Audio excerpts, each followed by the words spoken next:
السلام علیکم ورحمۃ اللہ وبرکاتہ۔ ان الحمد للہ رب العالمین والعاقبۃ للمتقین والصلاة والسلام علی سید الانبیاء والمرسلین نبینا محمد وعلی آلہ واصحابہ ومن تبعہم بإحسان الی یوم الدین۔ الحمد للہ الذی ہدانا لہذا وما كنا لنہتدی لولا ان ہدانا اللہ۔ رب شرح لی صدری ویسر لی امری واحلل عقدۃ من لسانی یفقہوا قولی۔ اللہم انفعنا بما علمتنا وعلمنا ما ينفعنا وزدنا علما۔ اللہ تعالیٰ کے فضل و احسان سے سورہ یونس کی آیت نمبر 60 تک ہمارا سبق مکمل ہو چکا ہے، اور آیت نمبر 61 سے انشاءاللہ آج ہماری کلاس کا آغاز ہوگا۔ اعوذ باللہ من الشیطان الرجیم، بسم اللہ الرحمن الرحیم۔ وما تكون في شأن وما تتلو منه من قرآن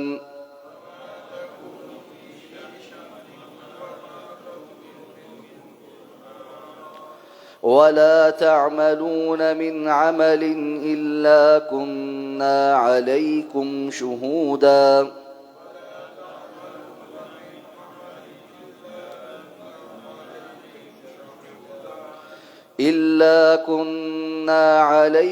شهودا إذ تفيضون فيه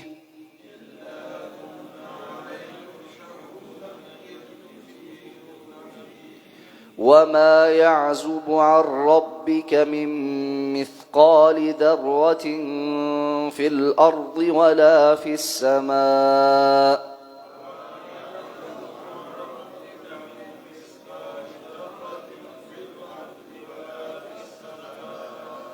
ولا أصغر من ذلك ولا أكبر إلا في كتاب مبين۔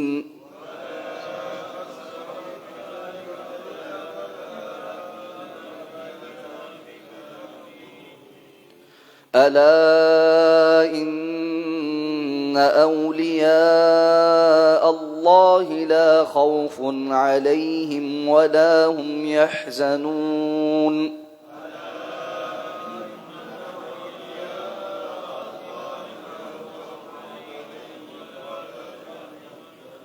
الذين آمنوا وكانوا يتقون لهم البشرى في الحياة الدنيا وفي الآخرة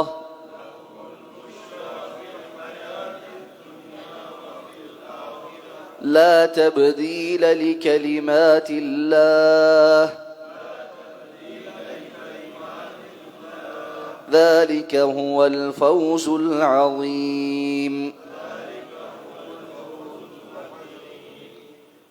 وما تكون في شأن، اور نہیں ہوتے آپ کسی بھی ضروری کام میں، وما تتلو منه من قرآن، اور نہیں تلاوت کرتے اس میں سے، اس کی طرف سے جو قرآن میں ہے، ولا تعملون من عمل، اور نہ عمل کرتے ہیں کوئی بھی عمل، الا كنا علیکم شہودا، سوائے اس کے کہ ہم تم پر گواہ ہوتے ہیں، اذ تفیضون فی، جب تم اس میں مشغول ہوتے ہو، وما يعزب عن ربک من مثقال ذرۃ فی الارض، اور نہیں پوشیدہ ہے آپ کے رب سے کوئی ذرہ بھی زمین کا جو زمین میں ہے، ولا فی السماء، اور نہ جو آسمان میں ہے، ولا اصغر من ذلک، اور نہ جو اس سے بھی چھوٹا ہے، ولا اکبر، اور نہ وہ جو اس سے بڑا ہے، الا فی کتاب مبین، سوائے یہ کہ وہ ایک واضح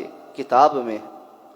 الا ان اولیاء اللہ، خبردار جان لو یقیناً اللہ کے جو ولی ہیں، لا خوف علیہم، ان پر کوئی خوف بھی نہیں ہوگا، ولا هم یحزنون، اور نہ ہی وہ غمگین ہوں گے۔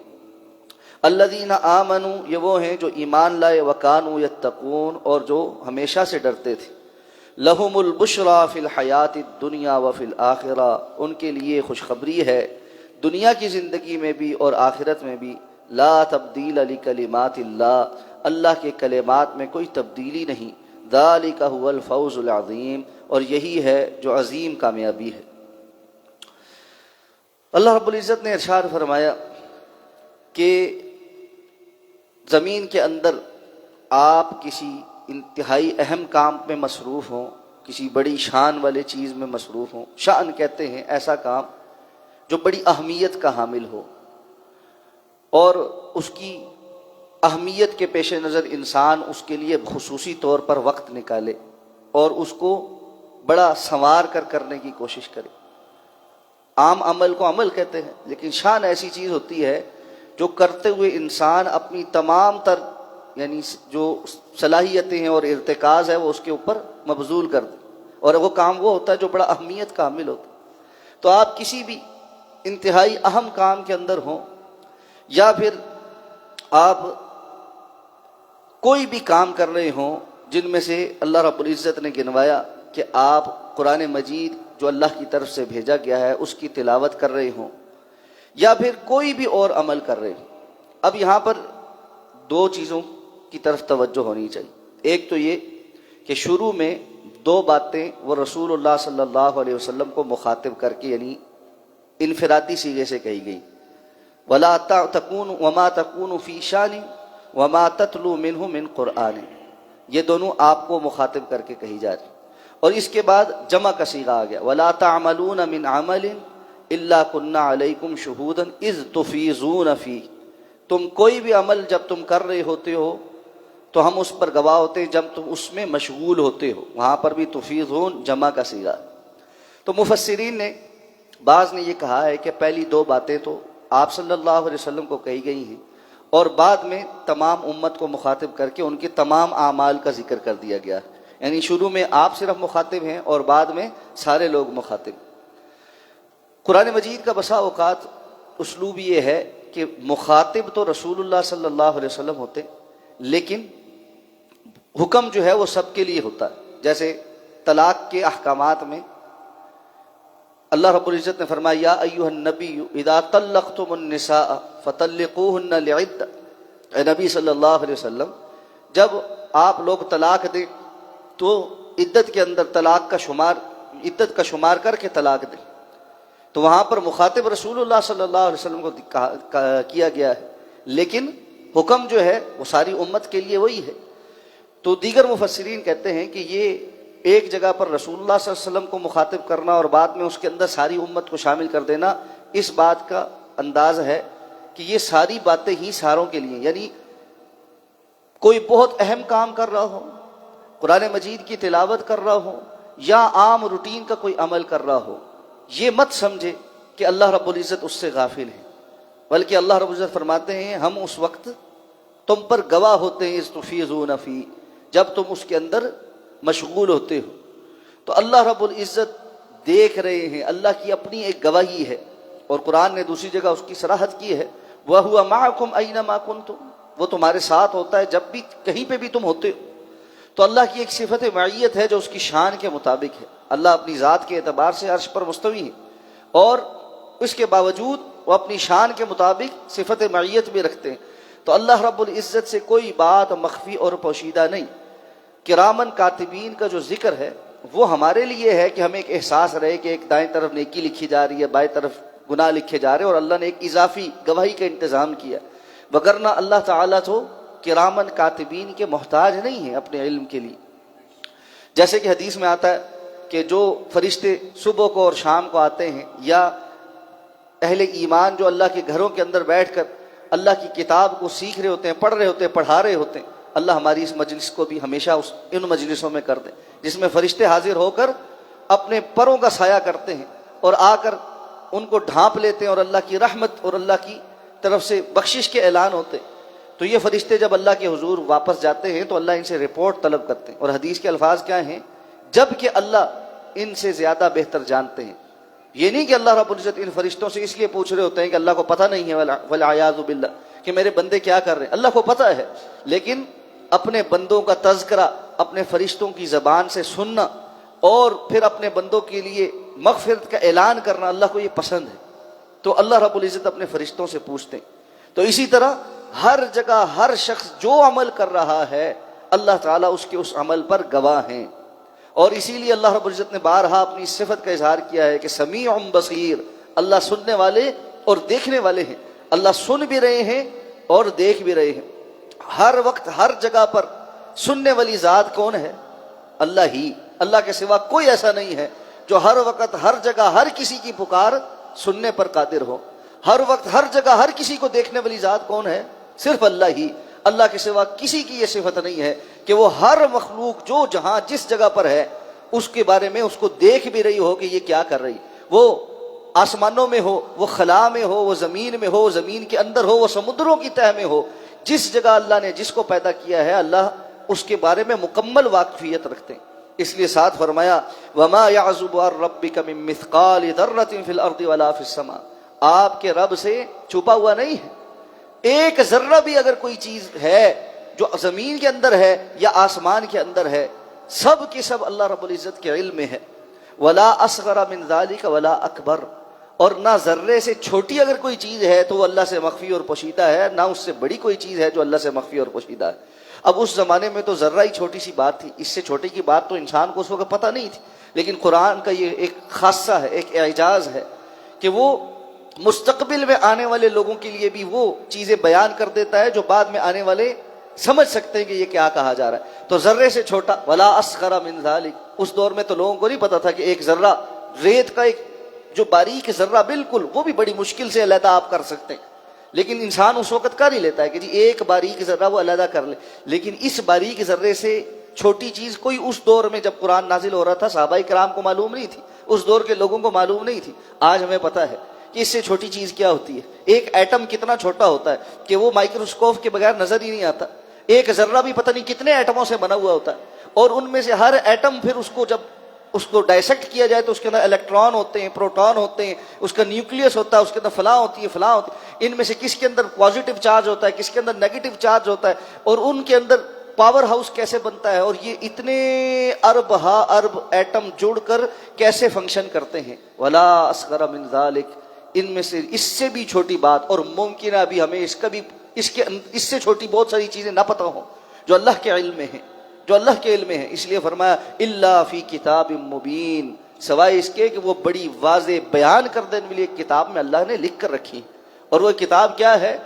جو 50,000 سال پہلے اللہ نے زمین و آسمان کی تخلیق سے 50,000 سال قبل قلم کو پیدا کر کے اللہ کے رسول صلی اللہ علیہ وسلم کی صحیح حدیث ہے، اللہ کے رسول نے فرمایا اللہ نے قلم کو پیدا کیا اور فرمایا اکتب.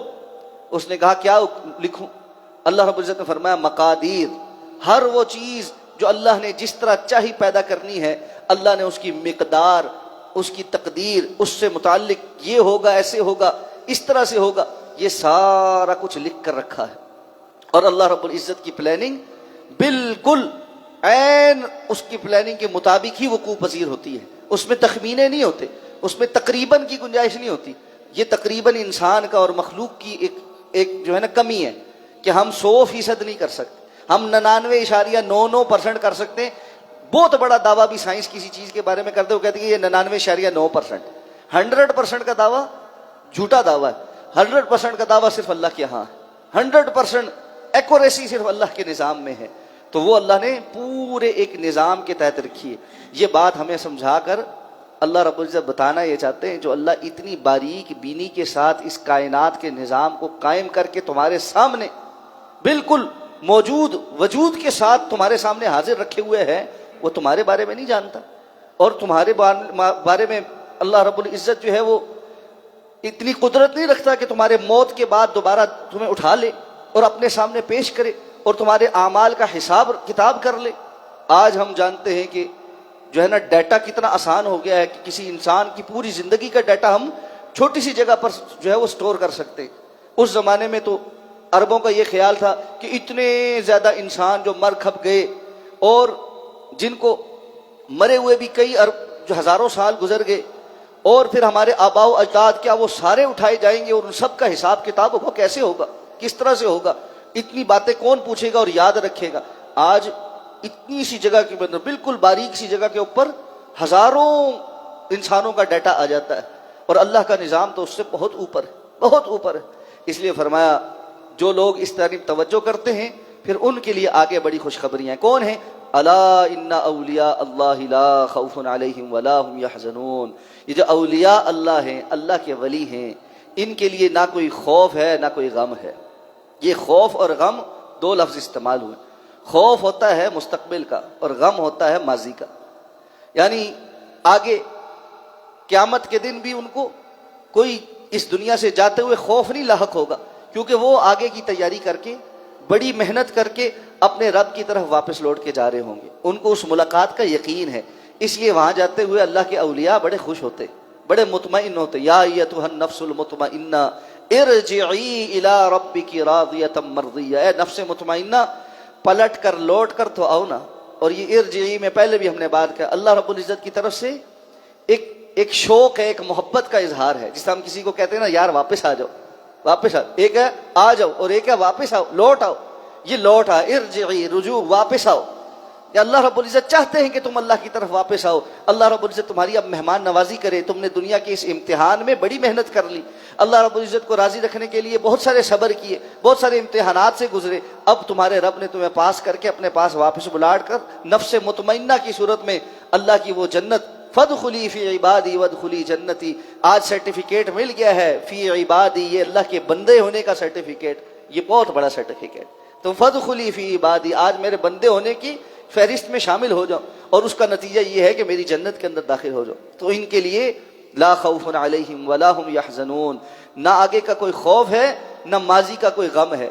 کیوں؟ قیامت کے روز ماضی کا بڑا غم ہوگا اہل کفر کو، اہل نفاق کو اور جہنمیوں کو، بڑے پچھتائیں گے، حسرتیں کریں گے، کاش ہم یہ نہ کرتے، کاش ہم وہ نہ کرتے، کاش آج ہم فدیہ دے سکتے، کاش ہم نے فلاں سے دوستی نہ کی تھی، یا ویلتی لم اتخذ فلانا خلیلا، اے کاش میں نے فلاں کو دوست نہ بنایا ہوتا، یا لیتنی قدمت لحیاتی، ہائے کاش میں نے اپنی زندگی کے لیے آگے کچھ بھیجا ہوتا۔ تو یہ یا ویلتا، یا لیتتا، یا لیتنی، یا ویلتنا ما لهذا الكتاب لا يغادر صغیرۃ ولا کبیرۃ الا احصاها، ہائے افسوس اس کتاب کو کیا ہو گیا، اس نے چھوٹی بڑی کوئی بات نہیں چھوڑی، سب کچھ اس نے یہاں ہمارا شمار کر کے رکھا ہوا ہے۔ یہ بڑے افسوس ہوں گے ان کو وہاں پہ، بڑے غم ہوں گے کہ دنیا کی زندگی کا سارا وقت ہم ضائع کر آئے، برباد کر آئے، فلسفیانہ گفتگو کے اندر برباد کر آئے، اپنی مرضی کرنے کے پیچھے برباد کر آئے، شیطان کے وسوسوں کے اندر برباد کر آئے، آج ہم ناکام اور نامراد ہو رہے ہیں۔ فرمایا یہ کون لوگ ہیں؟ الذین آمنوا وکانوا یتقون، یہ وہ ہیں جو ایمان لاتے ہیں اور ہمیشہ اللہ سے ڈرتے تھے،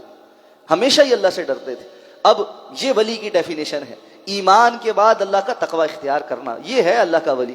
اس کا کوئی خاص جبہ اور دستار نہیں ہے، اس نے کوئی مخصوص قسم کی پگڑی نہیں پہنی ہوئی، اس کا ظاہری حلیہ رسول اللہ صلی اللہ علیہ وسلم کی سنت کے مطابق ہوتا ہے، اور اس کے علاوہ کوئی اس کے سینگ نہیں ہوتے، والعیاذ باللہ، جس طرح ہم کہتے ہیں نا اردو میں محاورہ ہے کہ فلاں کے سینگ تھوڑی، کہ اس کو پہچاننے کے لیے آپ کو کوئی علیحدہ سی چیز ڈھونڈنی پڑے گی۔ ہمارے ہاں تو ولی کی ڈیفینیشن ہم نے بڑی عجیب بنا دی، جس نے عجیب قسم کا حلیہ بنایا ہوا وہ اللہ کا ولی ہے، جو گندا بندہ بن کے رہتا وہ اللہ کا ولی ہے، جو مخبوط الحواس ہو وہ اللہ کا ولی ہے، جو ہے نا اپنے آپے سے باہر ہو جائے اور ہم کہتے ہیں جی یہ مجذوب ہو گیا ہے، یہ اللہ کا ولی ہے، جو کپڑے اتار دے وہ اللہ کا ولی ہے، جو بھنگ کے سوٹے لگائے وہ اللہ کا ولی ہے، جو ایک نماز نہ پڑھے وہ اللہ کا ولی ہے۔ یہ ولی کی تعریف ہے، یہ ولی کی کوئی تعریف نہیں۔ الذین آمنوا وکانوا یتقون، اللہ نے وہ ڈیفینیشن خود بیان کر دی ہے، اللہ سے آگے بڑھنے کی تو کوشش نہ کریں۔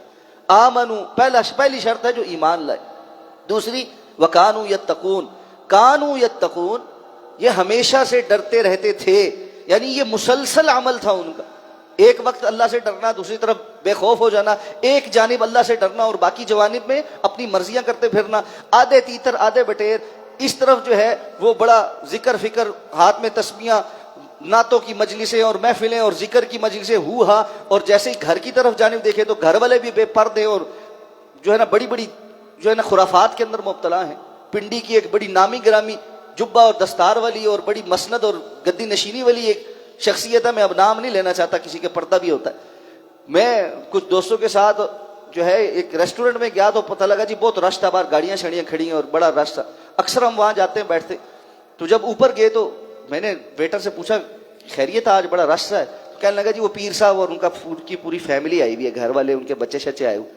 تو جیسے ہم انٹر ہوئے تو دیکھا جناب ایک بڑا ٹیبل لگا ہوا، اس میں 25-30 لوگ بیٹھے ہوئے اور پیر صاحب پورے تم تراک کے ساتھ بیٹھے ہوئے ہیں، اور ان کے ساتھ پوری ان کی فیملی، ان کا بیٹا اور اس کی باقی جو ہے نا گھر والے سارے، گھر والوں میں سے کسی ایک خاتون نے پردہ نہیں کیا ہوا تھا، دیکھ کر نہیں پتا چلتا تھا کہ یہ کسی یہ لبرل اور ملحد قسم کے گھرانے کی خواتین ہیں یا کسی دیندار گھرانے کی خواتین.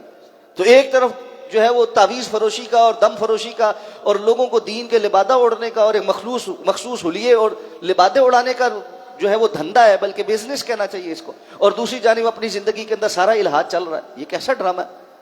یہ ہم نے اولیاء اللہ ہونے کی جو ہے وہ ڈیفینیشنیں بنا لی. اور جب بے وقوف اور جاہل قسم کے مریدوں کو یہ بات سمجھائی جائے تو وہ کہتے ہیں جی پیر صاحب کے بارے میں کچھ نہیں کہہ سکتے، او اس تو اتے نے، او شریعت تو اتے نے. وہ کس چیز پہ ہیں جی؟ وہ طریقت پہ ہے. وہ ایک ایسے مقام پر پہنچ گئے جہاں شریعت کے احکامات ان کے اوپر سے اٹھ گئے، یعنی اللہ کا ڈر بھی اٹھ گیا. وَكَانُوا يَتَّقُونَ، وہ ساری زندگی ڈرتے رہتے تھے. حضرت ابوبکر صدیق رضی اللہ تعالیٰ عنہ سے بڑا اللہ کا ولی کون ہے؟ اگر انبیاء کے بعد ساری امت کا اس بات پر اجماع ہے کہ انبیاء کی جماعت کے بعد افضل ترین شخصیت سیدنا ابوبکر صدیق رضی اللہ تعالیٰ عنہ کی ہے. اور وہ بیٹھ کر پریشان ہو کر آنکھیں تر ہیں، روتے ہیں اور کہتے ہیں کہ کاش میں ایک درخت کا تنا ہوتا یا پتا ہوتا، لوگ مجھے کاٹ کر استعمال کر لیتے اور میرا حساب کتاب نہ ہونا ہوتا. یہی بات حضرت عمر رضی اللہ تعالیٰ عنہ فرماتے تھے. حضرت عثمان تو قبر کو دیکھ کر رو رو کر برا حال ہو جاتا تھا. لوگ پوچھتے تھے آپ کو کیا ہوا ہے؟ فرماتے تھے یہ جو ہے نا یہ آخرت کی منزلوں میں سے پہلی منزل ہے، جو یہاں پر کامیاب ہو گیا وہ آگے کامیاب ہو جائے گا، اور جو یہاں پھنس گیا اس کا آگے کا کوئی پتہ نہیں.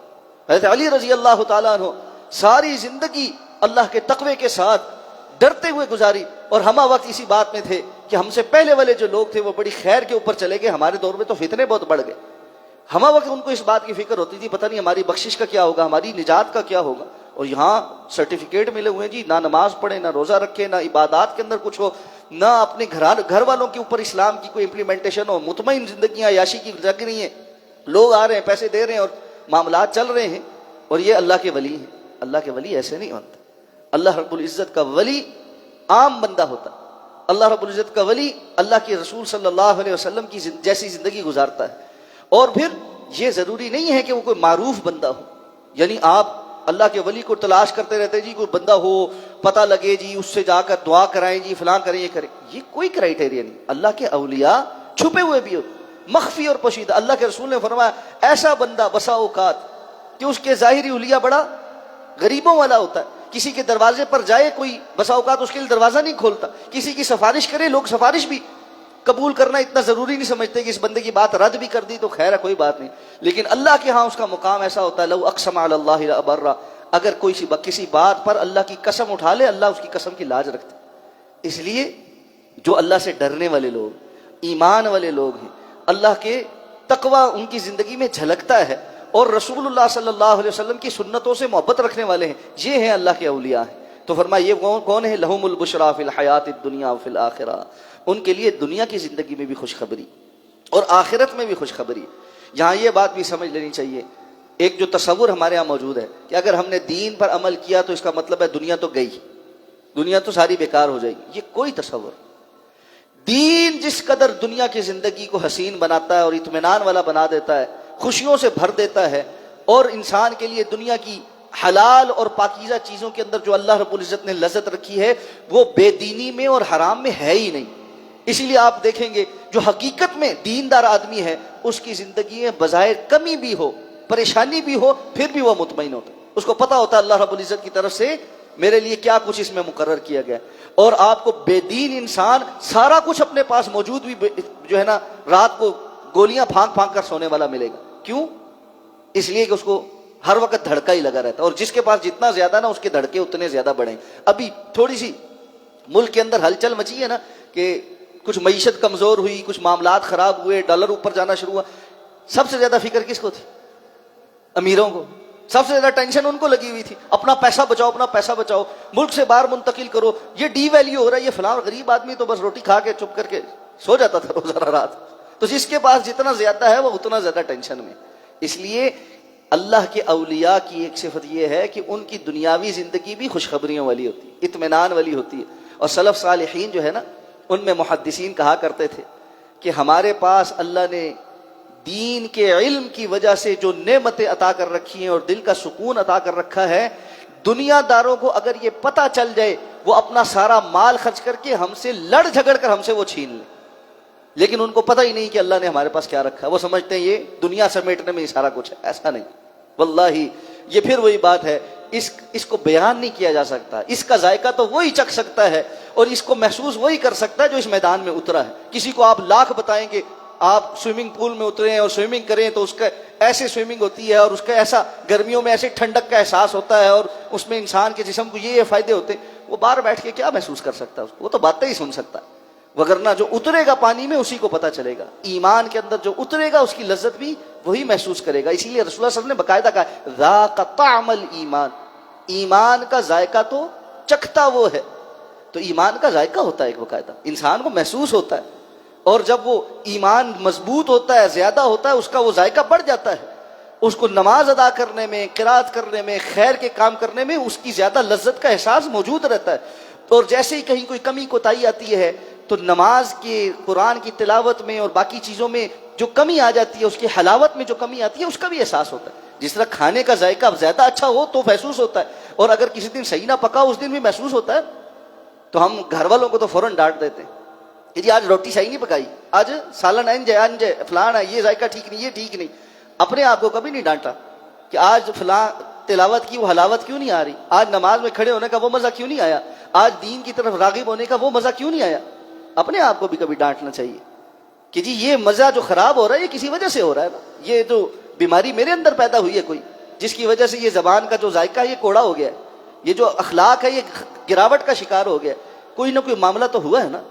اس لیے اللہ نے فرمایا یہ کون ہیں؟ یہ جن کے لیے دنیا کی زندگی میں بھی بشارتیں ہیں اور آخرت میں تو پھر اللہ نے بہت کچھ رکھا اور قرآن جا بجا اس کو بیان کرتا ہے. پھر فرمایا لا تبدیل لکلمات اللہ، اللہ کے کلمات میں تبدیلی نہیں. یہ نہیں ہو سکتا کہ اللہ اپنے اولیاء کو بھی ویسے ہی ٹریٹ کرے جیسے اپنے مجرموں کو ٹریٹ کرے. نہ نہ نہ، اللہ رب العزت کی ہاں اولیاء اور جو ہے نا اولیاء اللہ اور اولیاء الشیطان، قرآن نے دوسری جو ٹرمینالوجی استعمال کی وہ اولیاء الشیطان کی ہے. ایک اولیاء اللہ ہیں اور ایک شیطان کے اولیاء ہیں. یہ دونوں کبھی برابر ہو سکتے ہیں؟ کبھی نہیں ہو سکتے. لا تبدیل لکلمات اللہ، اللہ کے کلمات میں تبدیلی نہیں ہے. پھر فرمایا ذالک هو الفوز العظیم، اصل کامیابی، عظیم کامیابی یہی ہے کہ بندہ اپنے آپ کو اللہ کے اولیاء میں شامل کر لے اور اس کے لیے محنت کرے، اس میں آگے بڑھنے کی کوشش کرے، اس کی طرف اپنا وقت لگائے اور اس دنیا سے اس کامیابی کو سمیٹتا ہوا آخرت کی طرف چلا جائے. وگرنہ آخر تو پہنچنا ہی ہے. یا ایھا الانسان انک کادح الی ربک کدحا فملاقی، اے انسان تو دھیرے دھیرے سرکتا سرکتا اپنے رب کی طرف جا ہی رہا ہے. ایک ایک لمحہ، ایک ایک سیکنڈ، ایک ایک منٹ، ایک ایک گھنٹہ، ایک ایک دن، ایک ایک ہفتہ، ایک ایک مہینہ، یہ کھسکتے کھسکتے آگے ہی جا رہا ہے نا. فملاقی ہی، تو پس تو اس سے ملاقات کرے گا، وہ وقت آنے والا ہے. اللہ ہمیں تیاری کرنے کی توفیق عطا فرما دے. سبحانک اللہم و بحمدک، نشہد ان لا الہ الا انت، نستغفرک و نتوب.